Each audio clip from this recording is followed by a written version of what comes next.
Alright, for today's project, we're going to be taking this kitchen island and we're going to try to dress it up a little bit.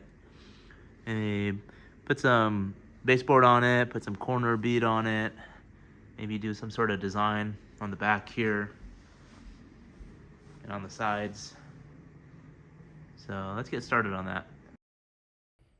So before we actually start building or cutting any wood, I hopped into SketchUp and kind of just laid out the design of what I wanted to do. So as you can see here, wanted to add a baseboard, an elevated baseboard, and then some vertical pieces. It kind of looks like a wainscoting almost, so it gives it a lot more of a premium look. And you can also hop in here and just add all your dimensions, and it's easy to come up with your cut list when you start cutting all your wood.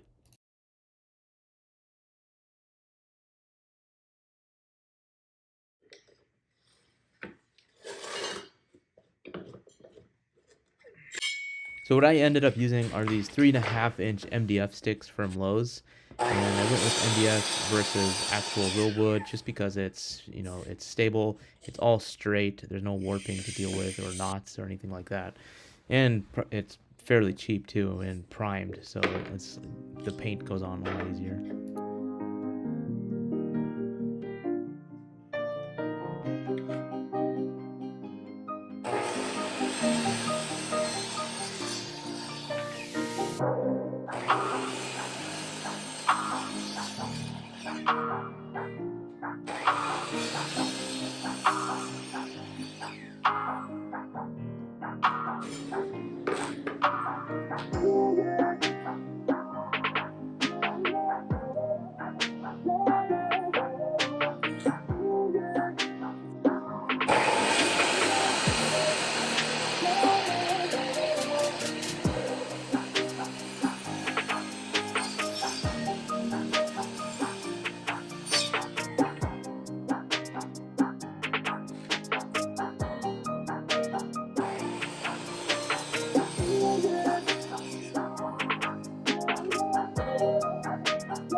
I'm using some Lexel adhesive here just to assist with holding these up and just so I can reduce the number of nails I need to use, which also means you get less nail holes that you need to cover up.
So here, this little strip here, I'm adding as a nailer. So the baseboard is gonna sit halfway up that bottom rail and the floor. And so if anybody kicks it, I want something there to kind of help support it so it doesn't just cave in.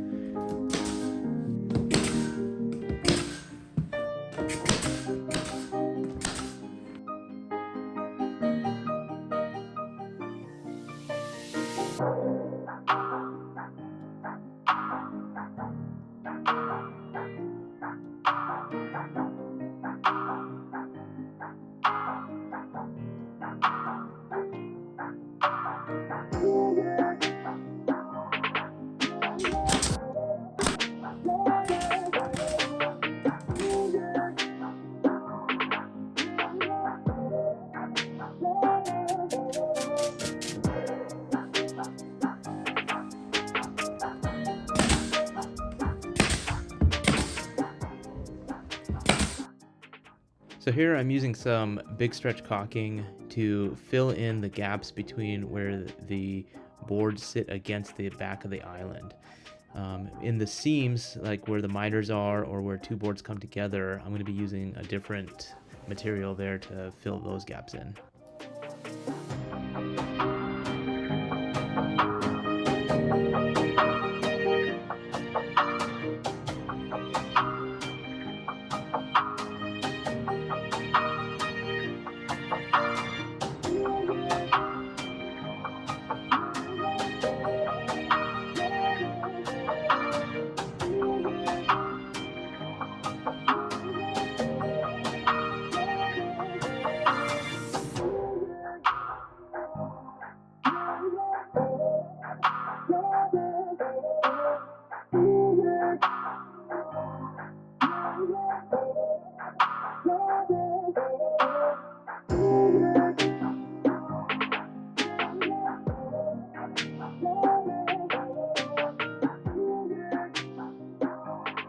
So normally when I fill nail holes on trim work or anything, I usually use some drywall mud or just some plaster, something like that. But for this, I'm gonna try out some of this Durham's rock hard. I've heard really good things about it. Never used it myself.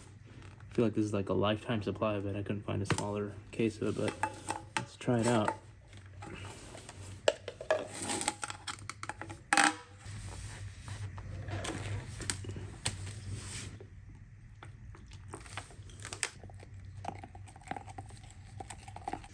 A little too soupy. Let's see if we can add some more powder.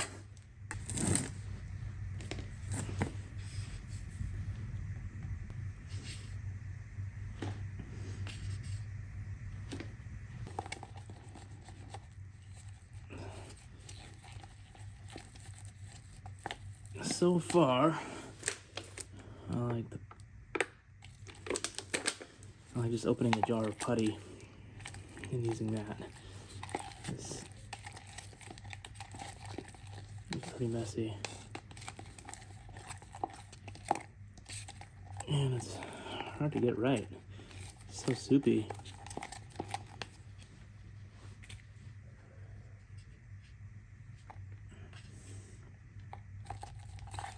That's more like it.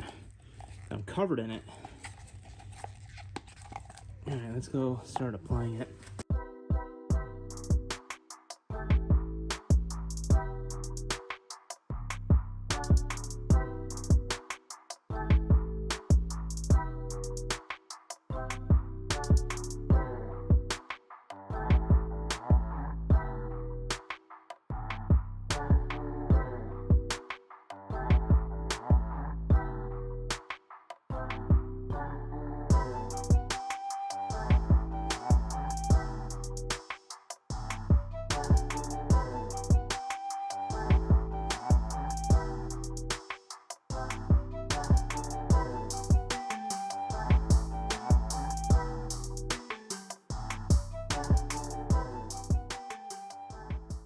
Now, after applying a liberal amount to all the gaps and cracks that are left, I let it dry about 24 hours, and after that it was rock solid.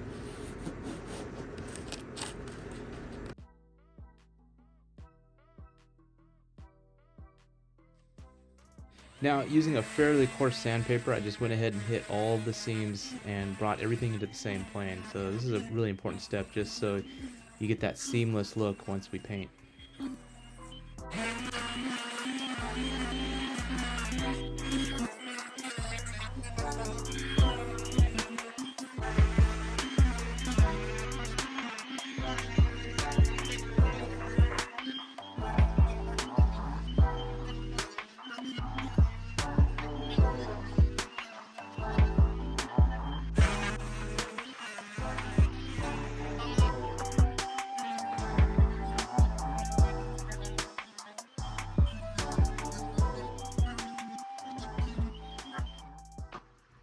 Once I sanded some of the surface away, it revealed a few nails that weren't driven far enough in. So I just grabbed a punch to drive them in a little bit further. Then, instead of mixing up more of that Durham's, I just went and grabbed the tried and true drywall spackle to fill the remaining holes and other imperfections like this corner here.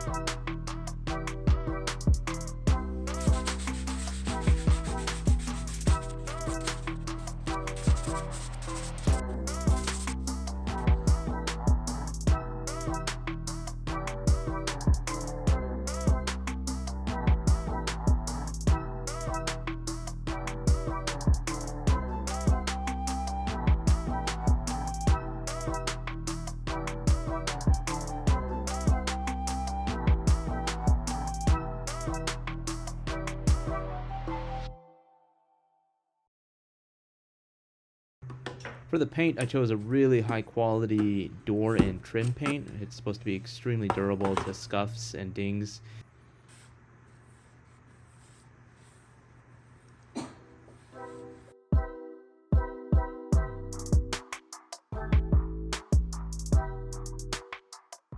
I chose a flocked foam roller to apply the paint, which is supposed to get really close to a sprayed on look.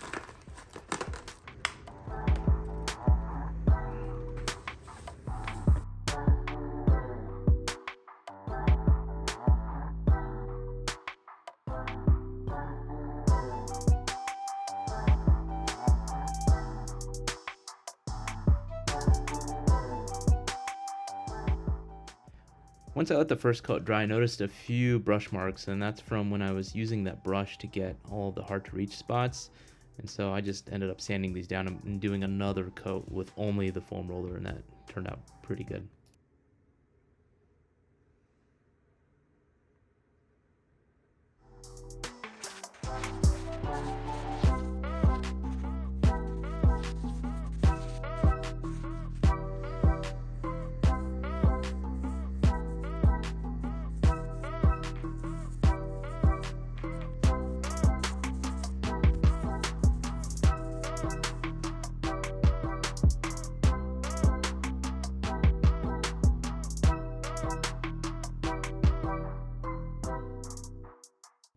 And here's the finished product.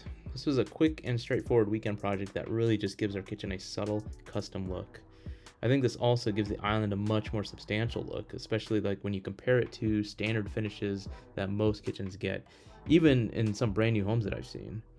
Well, let me know what you think, and I'll catch you guys on the next project.